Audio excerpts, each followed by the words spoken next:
नारायण नारायण नारायण श्रीमन्नारायण नारायण नारायण सियावर रामचंद्र की जय। बहुत भाई पूछा करते हैं कि हम एकांत के वहाँ भगवान का ध्यान करने बैठते हैं तो बलात्कार से संसार का चित्र सम्मुख आ जाता। ठीक है, इस विषय में ये विचार करना चाहिए कि संसार का चित्र क्यों आता है। या तो संसार के में आपकी प्रीति है तब आता है, प्रधान बात तो यही है। दूसरी बात यह है कि जैसा अभ्यास करता है तो अभ्यास के कारण से वो संस्कार हृदय होते हैं, उनका प्रादुर्भाव हो जाता है। तो ये दो बात है, इसलिए भगवान ने गीता में इन दोनों की निवृत्ति के लिए दो उपाय बतलाए।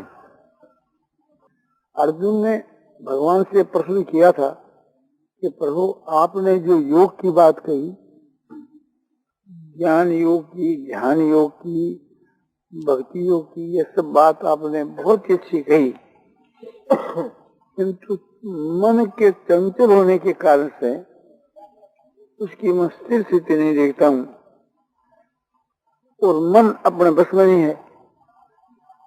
भगवान ने उत्तर दिया कि तेरा कहना बहुत है, ऐसा स्वयं महाबाहो मनो दुर्निग्रहं चलम अभ्यासेन तु कौन्तेय और वैराग्येन च गृह्यते। ऐसा स्वयं महाबाहो, हे महाबाहो, तुम्हारा जो कहना है वो संशय रहित है। मन जो है, ये चंचल मन जो है दुर्निग्रह है, यानी कठिनता से बस होता है। ये बात ठीक है, मैं समर्थन करता हूँ, किंतु ये कौन थे? अभ्यास और वैराग के द्वारा ये चित्त स्थिर होता है, पकड़ने में आता है। जैसा संसार के लिए अभ्यास किया गया है, इसी प्रकार से परमात्मा के लिए अभ्यास किया जाए। भगवान के नाम का जप, भगवान के स्वरूप का ध्यान, इसके लिए जो प्रयत्न है उसका नाम अभ्यास है। महर्षि पतंजलि ने पातंजलि योग दर्शन के बीच के वहां चित्त को स्थिर होने के लिए यही उपाय बताया है। सूत्र है पहले पाद का 12 का सूत्र, अभ्यास वैराग्याभंग का निरोध। अभ्यास और वैराग से चित्त की वृत्तियों का निरोध होता है। अब ये जानने की इच्छा हुई कि अभ्यास क्या, तो तत्र से तो यत्नो अभ्यास है। उन दोनों में जो स्थिति के लिए प्रयत्न किया जाता है उसका अभ्यास है। प्रकरण सो भगवान का है, तो भगवान के स्वरूप में स्थिति करने के लिए जो प्रयत्न किया जाए उसका नाम अभ्यास है। और भगवान ने भी अभ्यास के विषय में यही बात कही कि यतो यतो निस्तरति मनः संचल मस्थिरम ततः ततो नियमित तदात्मन्ये वसन्ने। जहाँ जहाँ मन जाता है वहां से इसको वसन करके बार बार उसे परमात्मा में जाकर के लगावें। और वहां भी यही बात कही कि परमात्मा के वहां चित्त को स्थिर करने के लिए जो प्रयत्न किया जाता है उसका नाम अभ्यास है। फिर का भी कैसा अभ्यास होना चाहिए, तो महर्षि पतंजलि पातंजलि योग दर्शन के पहले पाद के 14 के सूत्र में कहते हैं कि सेतु दीर्घ काल निरंतर सत्कार से भी तो दृढ़ भूमि। वो अभ्यास ऐसा होना चाहिए, वो माने किंतु, से माने वह, किंतु वह अभ्यास दीर्घ काल तक, बहुत समय तक और निरंतर, जिसमें तार नहीं टूटे, अंतर नहीं बढ़े और आदर पूर्वक किया जाए तो उस अभ्यास की संज्ञा दृढ़ अभ्यास हो जाती है। दृढ़ भूमि वाला यानी दृढ़ अवस्था वाला वो अभ्यास कहलाता है। तो दृढ़ अभ्यास की आवश्यकता है। तो ऐसा जो अभ्यास परमात्मा के स्वरूप में चित्त लगाने के लिए इस प्रकार का जो प्रयत्न है कि जो नित्य निरंतर हो गए और आदर पूर्वक हो गए, तो ऐसे दृढ़ अभ्यास से चित्त सुस्थिर हो सके। भगवान गीता में कहते हैं कि अनन्य चेता सततम हरिओमांग समृति नित्य स और पश्चाम सुलभ पार्थ नित्य योग तैसी योगी न। हे पार्थ, अनन्य चित्त हुआ पुरुष है और नित्य निरंतर मेरे स्वरूप का जो स्मरण करता है, उसके लिए, उस योगी भक्त के लिए मैं सुगम यानी सहज में उसको प्राप्त हो जाता हूँ। दूसरी बात आई वैराग की। तो वैराग के लिए कहते हैं, भगवान गीता में कहते हैं वैराग के लिए यही संस्पर्श होगा और दुख एवते आदंत कौनते नैते सूरम ते बुझो। ये संस्पर्श होगा। भोग कैसे हैं? इंद्रियां और विषयों का जो संबंध है उसको संस्पर्श कहते हैं और उससे जो उत्पन्न हो गए उसको संस्पर्श जा कहते हैं। तो इंद्रियों के और विषयों के संयोग से जो सुख उत्पन्न होता है, वो सुख है तो कैसा है कि दुख होने, दुख का ही हेतु है, उसका परिणाम है, सो दुख ही दुख है। और फिर कैसा है कि आदि और अंत वाला है, उत्पत्ति और विनाशशील है, वो सदा कायम नहीं रहता है, वो देश काल और वस्तु से अल्प है, संसारिक जो सुख है। ऐसा समझ करके तेसु विषयों के बीच के बुद्ध जो विवेकी है, यानी विवेकशील अवे नहीं रमते हैं, और जो अविवेकी है जिनमें विवेक का अभाव है वे रमते हैं। तो इस प्रकार के विवेक द्वारा और इस बात को समझ करके उस विषयों के मन न रमना, यही वैराग है। महर्षि पतंजलि उत्पत्ति के वैराग को बतलाते हुए कहते हैं, तत्परम पुरुष ख्यातेर गुण वैतृष्णम। वह पर वैराग है, यानी तीव्र वैराग है कि पुरुष माने परमात्मा के ज्ञान से जो गुणों के बीच के वहां वितृष्णा का अभाव हो जाता है। माने संसार, ये जो 17 तीन जो गुण हैं, उनमें सतोगुण जो वही मानने वाला है, तो सतोगुण के बीच के वहां भी वैराग हो जाता है परमात्मा के ज्ञान से, क्योंकि परमात्मा गुणों से अतीत है। तो परमात्मा के ज्ञान से ही वो उत्तम दर्जे का वैराग होता है। परमात्मा क्या चीज है इसका जो विवेक है, इसका जो शब्दों की ज्ञान है, उससे अपने आप ही वैराग हो जाता है। और संसार के विषय भोग दुख रूप है, ये बात भी महर्षि पतंजलि कहते हैं कि परिणाम ताप संस्कार दुखी गुण वृत्ति विरोधाश्रय दुखम एवं सर्वं विवेकी नो। इस दूसरे पाद का सूत्र है। इसमें यह बात बतलाई है कि संसार के जितने जो भोग हैं, जिनमें हमको सुख प्रतीत होता है, वे कैसे हैं कि परिणाम के वहां दुख के देने वाले, नतीजा जो है उसका दुख है। संसार के विषय भोगों जो मनुष्य भोगता है, अंत में उसको दुख की प्राप्ति होती है। तो नतीजा परिणाम कोई भी ले लो कि जैसे कोई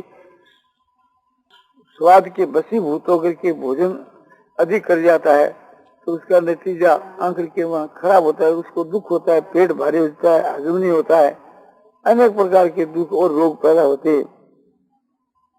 संताप बने ताप, ईर्ष्या के कारण से संताप होता है। अपने से दूसरे की जो उन्नति को देख करके और मन के में जो एक जलन पैदा होती है, तो वह संताप, चाहे व्यापार के में हो चाहे किसी विषय में हो, तो ये एक ईर्ष्या का दोष है, इससे संताप होता है।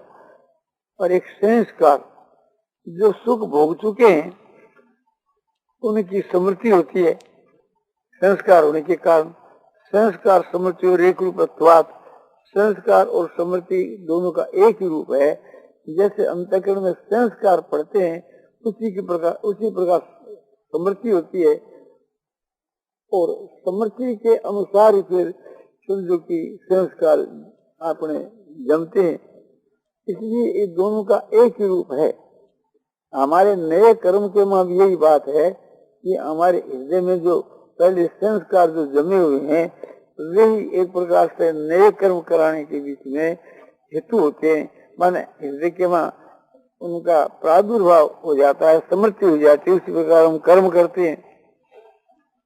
दूसरे पदार्थों को देख करके भी, निमित्तों को देख करके भी उसके बीच के में वो पहले की बात याद आ जाती है, जो हमारे हृदय के में संस्कार जमे हुए हैं। अपनी स्त्री हो, दूसरे के साथ के बीच के में जो सहवास का संस्कार जमा हुआ है, उसके मिलने पर वे वहां की जागृति हो जाती है। इसी प्रकार से थी जो जितने बुरे या भले, जितने जो हृदय के में जो संस्कार है, उसके संयोग होने पर उसको पाकर के और उसे का प्रादुर्भाव हो जाता है। और संस्कार जैसे पाकिस्तान के बीच के वहां ये हमारे हिंदू भाई लोग थे, और ये हिंदुस्तान में आ गए, जिसको हम लोग शरणार्थी कहते हैं। तो बड़े बड़े आदमी थे, वे भी एक प्रकार से गरीब हो गए।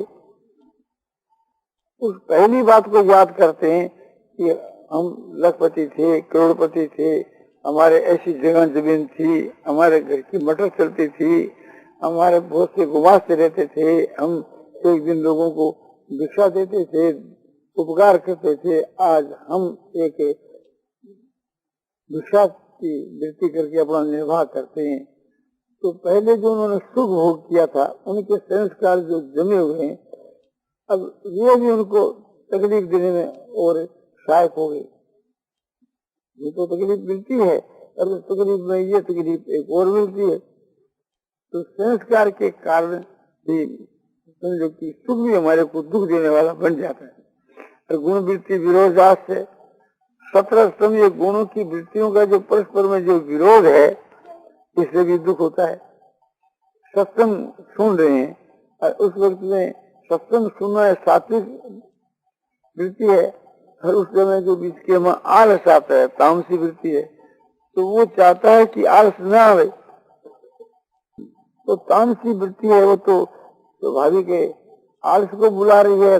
सात्विक जो वृत्ति है वो कहती कि नहीं, सत्संग ही सुने। तो दोनों का परस्पर में विरोध होता है, उससे भी दुख होता है। इसी प्रकार से थी, किसी में हमारे रुपये पावने हैं और ऐसे नहीं दिए, नाराज कर दी। वकील पूछता है कि गवाह कौन है? हम कहते गवाह नहीं, इसके हाथ का कोई लिखित है? वो लिखित भी नहीं है, हमारा वही प्रमाण है। बोले वही तो प्रमाण है, किंतु अदालत के बीच के में सरकार गवाही भी मांगता है और उसकी किसी लिखित मांगता है।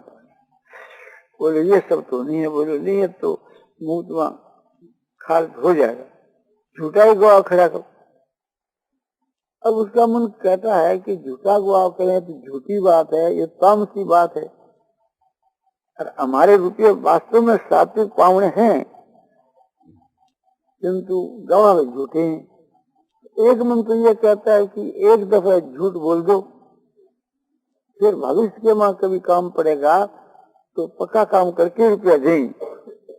दूसरी वृत्ति कहती है, सात्विक वृत्ति के बोले नहीं, रुपये चाहे नहीं मिले और हमारा फैसला सरकार चाहे खर्च कर दे, किंतु तुम झूठ तो नहीं बोले।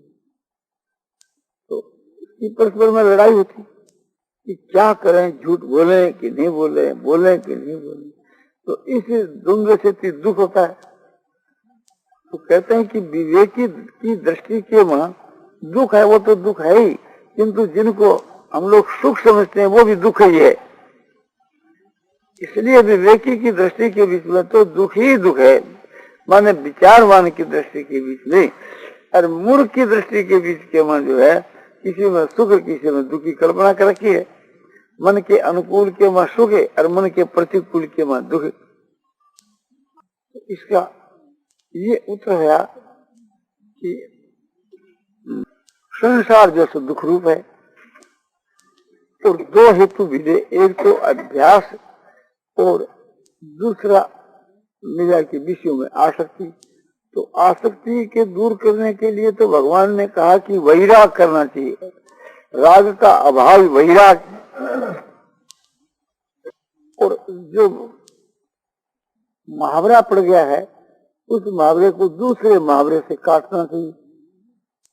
संसार के वहां जो रमणीयता प्रतीत हुई, सुख की प्रतीति हुई, ये एक प्रकार से हमारे लिए अभ्यास जो है सो बाधक हुआ।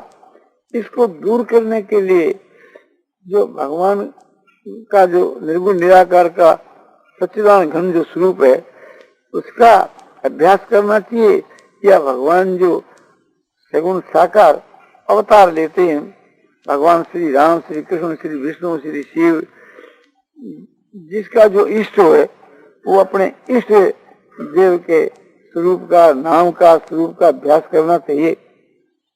महर्षि पतंजलि कहते हैं यही बात, और भगवान श्री कृष्ण जी गीता में यही बात कहते हैं। भगवान कहते हैं कि ओम इत्येकाक्षरं ब्रह्म व्याहरन् माम अनुष्टमन् ये प्रयाति तजंग देहं सयाति परमां गतिम्। ओम ऐसा जो एक अक्षर है, ये साक्षात ब्रह्म का स्वरूप है। ओम जो तो ये ब्रह्म ही है। तो इसका उच्चारण करता हुआ और भगवान कहते हैं कि मेरे स्वरूप का ध्यान करता हुआ जो देह को त्याग करके जाता है वो परम गति को प्राप्त होता है। उसी का नाम परम गति है, उसी का नाम निर्वाण ब्रह्म की प्राप्ति है, उसी का नाम परम शांति है। उसके अनेक नाम हैं, अनेक नाम से वो बात कही गई है कि किसी भी नाम से कोई समझ दे वो सब साधुओं का फल है। तो भगवान के नाम का जप और भगवान के स्वरूप का ध्यान इस प्रकार का निरंतर अभ्यास करने पर, माने निरंतर और नित्य बहुत काल तक निरंतर इसका अभ्यास किया जाए तो इस अच्छे अभ्यास से बुरा अभ्यास कट जाता है। संसार का जो अभ्यास किया आज के पहले, संसार को जो आदर दिया, उसमें जो सुख बुद्धि हुई वो उसको आदर दिया गया, इस कारण से वो उसके संस्कार हृदय में जम गए। अब हम दूसरे संस्कार हृदय में जमाएंगे तो पहले के संस्कार मिट जाएंगे। तो अभ्यास और वैराग के द्वारा चित्त स्थिर हो जाएगा। महर्षि पतंजलि ने और उपाय बताया कि बड़ा सुगम उपाय, ईश्वर परिधानात् वा, ईश्वर के परिधान से भी चित्त स्थिर हो जाता है। ईश्वर की भक्ति से अपने सर्वस्व ईश्वर में समर्पण कर दिए हैं तो इससे भी ऐसा काम सिद्ध हो जाता है। और गीता में भी बतलाया कि तमेव शरणं गच्छो सर्वभावेन भारतो तत्प्रसादात् परां शांति स्थानं प्राप्ति शाश्वतम्। अर्जुन, तो उस परमात्मा की शरण जा, उस परमात्मा की शरण जाने से, उसकी कृपा से शाश्वत जो अविनाशी पद है वो उसको प्राप्त हो जाओगे, माने वो तुम्हारे को मिल जाएगा। तमेव शरणं गच्छो सर्वभावेन भारत, हे भारत सर्वभाव स्थिति उस परमात्मा की शरण जा, उसकी कृपा से शाश्वत और अविनाशी पद को प्राप्त हो जाएगा। तो सर्वभाव से कैसे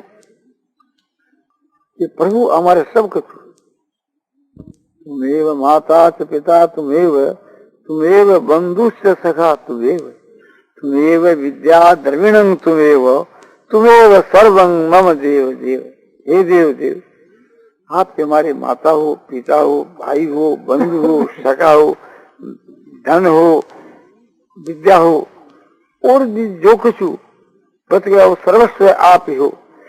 यानी स्वामी, गुरु, हमारे प्राण, धन, जो भी कुछ एक प्रकार से बाकी बच गया सो सब कुछ आप ही हो। केवल मात्र भगवान ही हमारा है, भगवान के सिवा और कोई भी हमारा नहीं।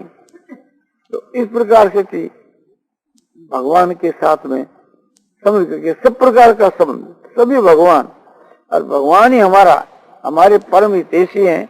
भगवान अपने परम दयालु है और केवल समझो कि हमारा आत्मीय है, हमारा समझो कि वास्तविक परम हितैषी है। हमारे नहीं, सबके सूर्य हैं तो हमारे तो नहीं। तो इस प्रकार से थी भगवान को सूर्य मान करके, अपना परम हितैषी मान करके उन्हीं के ऊपर आपने निर्भर हो जाना और सब प्रकार से उसकी शरण जाना। तो सब प्रकार से शरण यही है कि भगवान जो कुछ कर रहे हैं उसमें परम संतोष लाभ करना, जो कुछ अनुकूल या प्रतिकूल आकर के प्राप्त हुए तो भगवान का भेजा हुआ पुरस्कार समझ करके, भगवान का विधान समझ करके खुश रहना। इससे सारे विकारों का नाश हो जाता है। किसी भाई ने मुझको पूछा था कि हमारे में क्रोध अधिक आता है, तो इसका कोई सरल उपाय बताओ। तो मैंने कहा कि सरल उपाय ये सबसे बढ़ करके 7-5 नहीं बतला करके एक ही आपको बतलाया जाता है कि जो कुछ परीक्षा से अनिच्छा से आकर के प्राप्त हुए, अनुकूल या प्रतिकूल, जो भी कुछ आकर के प्राप्त हुए तो क्रोध आता है। प्रतिकूलता में, अनुकूलता में तो क्रोध आता नहीं। तो मन के विपरीत जो भी कुछ आकर के प्राप्त हुए उसको भगवान का विधान समझना चाहिए, भगवान का भेजा हुआ पुरस्कार मान लेना चाहिए, फिर उसके वहां क्रोध नहीं आ सकता। जब ऐसा समझ लो कि भगवान का ही विधान है, भगवान के ही हुक्म से है, या भगवान ने एक प्रकार से मंगलमय पुरस्कार भेजा है, तो फिर उसके वहां कभी आपने क्रोध नहीं आ सकता। वो प्रतिकूल ही अनुकूल बन जाता है। जब अनुकूल बन जाता है तो फिर क्रोध आता नहीं। तो प्रतिकूलता के बीच के वहां ये भाव होने से ही क्रोध भी नहीं आता, ईर्ष्या भी नहीं होती, भय भी नहीं रहता, द्वेष भाव भी नहीं होता, बैर भी नहीं होता। ये प्रतिकूलता में होने वाले जितने जो दोष है सब समाप्त हो जाते हैं। तो इस प्रकार का करने से क्रोध शांत हो जाता है। फिर वो बात है कि भगवान की शरण होने से, बोले भगवान की शरण होने से तो जितने जो द्रोण है सब का विनाश होकर के और उसके वहां अपने आप ही सद्गुण आ जाते हैं। उनके लिए कोई अलग प्रयत्न नहीं करना पड़ता। जो भगवान की शरण हो जाता है तो भगवान का जो भाव है वो उसमें उतर जाता है, उसमें समावेश हो जाता है। एक तो ये भगवान की शरण है कि जो भी कुछ आकर के प्राप्त हुए, अनुकूल या प्रतिकूल, उसको भगवान का विधान, मंगलमय भगवान का विधान मान करके हर वक्त प्रसन्न चित्त रहे, हर वक्त प्रसन्न चित्त रहे। और दूसरे शरण का ये अंग है कि अपने द्वारा होने वाली जो क्रिया है, 3 प्रकार की इच्छा होती है, अनिच्छा, परीक्षा, स्वेच्छा। अनिच्छा वो दैवी इच्छा, समझो कि दैवी इच्छा से जो भी कुछ आगे प्राप्त हो जाए। परीक्षा वो कि दूसरे व्यक्ति की इच्छा से जो कुछ आकर अनुकूल या प्रतिकूल प्राप्त हो जाए। और स्वेच्छा वो की जो अपनी इच्छा, तो अपनी इच्छा से कोई काम नहीं करना चाहिए। अपने जो हम काम करते हैं वो भगवान के हुक्म के अनुसार करना चाहिए, शास्त्र के हुक्म के अनुसार करना चाहिए। तो भगवान की इच्छा के अनुसार करना ये भगवान की शरण का एक अंग और भगवान के करने के मां समझो कि परम संतोष करना, ये भी शरण का एक अंग। और तीसरी बात यह कि भगवान को हर वक्त याद रखना, भगवान के साथ में अपना संग स्थापन करके के, यानी संबंध स्थापन करके के, भगवान के साथ के मां हमारा नित्य संबंध है, सदा से संबंध है। भगवान हमारे हैं, वो हमारे अंश ही, मैं उनका अंश हूँ। हमारा कभी समझो कि संबंध विच्छेद हो ही नहीं सकता। तो जो हमारे को प्रतीत होता है कि हमारा भगवान के साथ में संबंध नहीं है, ये तो अज्ञान से होता है। जैसे स्वप्न के बीच के मां हम इस शरीर को भूल जाते हैं, इससे मानो संबंध हमारा नहीं, ऐसी बात प्रतीत होती है संबंध रहते हुए भी। और शरीर के साथ में जो संबंध है ये भी आगंतुक है, ये भी माना हुआ है। जैसे स्वप्न के बीच के मां स्वप्न के शरीर के साथ में संबंध है, वो भी माना हुआ है, वो भी एक कल्पना मात्र है। तो स्वप्न काल के बीच में वो सत्य दिखता है, आंख खुलने के बाद संबंध नहीं दिखता।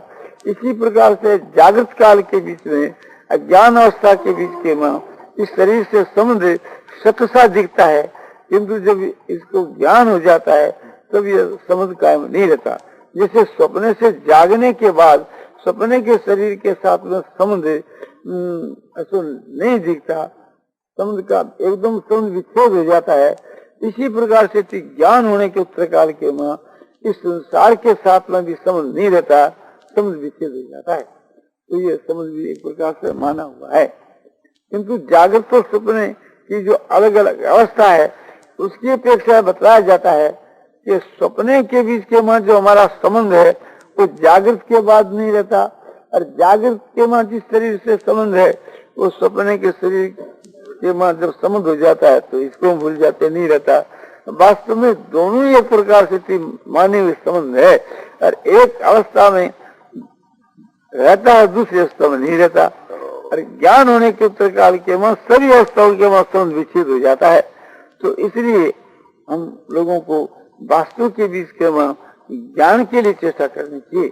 वास्तविक जो ज्ञान यह है कि ईश्वर के साथ में हमारा जो संबंध है वो नित्य है और वो कायम है। हम नहीं भी माने तो भी संबंध है ही हमारा। जब इस प्रकार से थी हमारे को यथार्थ ज्ञान हो जाता है तो फिर संबंध बना हुआ ही है, संबंध करना नहीं पड़ता। संबंध तो उसके साथ में करना पड़े कि जो पहला नहीं हो। हमारे तो उनके साथ में नित्य संबंध है तो उसके लिए करना तो ही है, किंतु हमारी दृष्टि में करना है। हम मानते नहीं हैं, हम उसको भूल गए हैं, तो इसलिए उस भूल को दूर करना है। संबंध तो भगवान के साथ में है। भगवान की जो प्राप्ति होती है कोई अप्राप्ति की प्राप्ति नहीं कि पहले तो प्राप्ति नहीं थी अब प्राप्ति होती है। उसकी प्राप्ति तो है ही, किंतु हमारे ज्ञान में नहीं है। अज्ञान से थी हमारे उनको वो प्रतीत नहीं होती है। उस अज्ञान को दूर करना है, और वो ज्ञान दूर होता है ज्ञान से। और वो ज्ञान जो होता है ईश्वर की कृपा से भी होता है, महापुरुषों की संग से भी होता है, अंतःकरण की शुद्धि से भी होता है। उसके बहुत से उपाय हैं। गीता कहती है तेषां सतत युक्तानां भजतां प्रीति पूर्वकं ददामि बुद्धि योगं तं येन मामुपयान्ति। गीता अध्याय 10 श्लोक 10। जो नित्य निरंतर मेरे में लगे हुए और प्रेम पूर्वक जो मुझको भजते हैं, हर वक्त मुझको याद करते हैं,